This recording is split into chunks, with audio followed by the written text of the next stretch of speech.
Hello বন্ধুরা, আজ আমি আপনাদের বানিয়ে দেখাবো বোনলেস চিকেন কারি। সামান্য উপকরণ দিয়েই এই রান্নাটা অল্প সময়ের মধ্যেই তৈরি করে নেওয়া যায়, আর এটা খেতেও দারুণ টেস্টি হয়। এর জন্য আমি এখানে 400 গ্রাম বোনলেস চিকেনকে ছোট ছোট টুকরো করে কেটে ধুয়ে নিয়েছি। এখন চিকেনটাকে ম্যারিনেট করার জন্য এর মধ্যে 100 গ্রাম ফ্যাটানো টক দই, 1 চামচ রসুন বাটা, 1 চামচ আদা বাটা, স্বাদ মতো লবণ, 1 চামচ জিরের গুঁড়ো আর 2 চামচ গোলমরিচের গুঁড়ো দিয়ে ভালো করে মাখিয়ে 30 মিনিটের জন্য ঢেকে ফ্রিজে রেখে দেবো।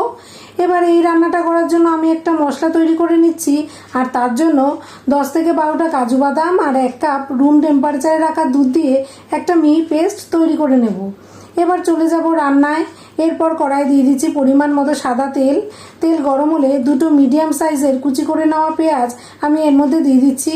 পেঁয়াজটাকে 1-2 মিনিট একটু ভেজে নিতে হবে। 1-2 মিনিট পর ম্যারিনেট করা চিকেনটা এর মধ্যে দিয়ে দিচ্ছি। এখন মিডিয়াম ফ্লেমে পেঁয়াজের সাথে চিকেনটাকে 4 থেকে 5 মিনিট ভালো করে কষিয়ে নেব। 5 মিনিট পর এর মধ্যে দিচ্ছি টমেটো পেস্ট। আমি এখানে একটা বড় সাইজের টমেটোকে পেস্ট করে নিয়েছি। এখন এটাকে ভালো করে চিকেনের সাথে মিশিয়ে নেব। এবার 10 থেকে 12 মিনিটের জন্য ঢাকা দিয়ে এটাকে রান্না করব। 12 মিনিট পর আমি কড়াইয়ের ঢাকাটা খুলে দিচ্ছি। এখন একটু নেড়ে নিয়ে দেব দুধ আর কাজু বাদামের যে পেস্টটা বানিয়ে রেখেছিলাম সেটা। এবার চিকেনটাকে অনবরত নাড়তে হবে। যেহেতু কাজু বাদামের পেস্ট দিয়েছি তাই অনবরত না নাড়লে নিচে লেগে যেতে পারে।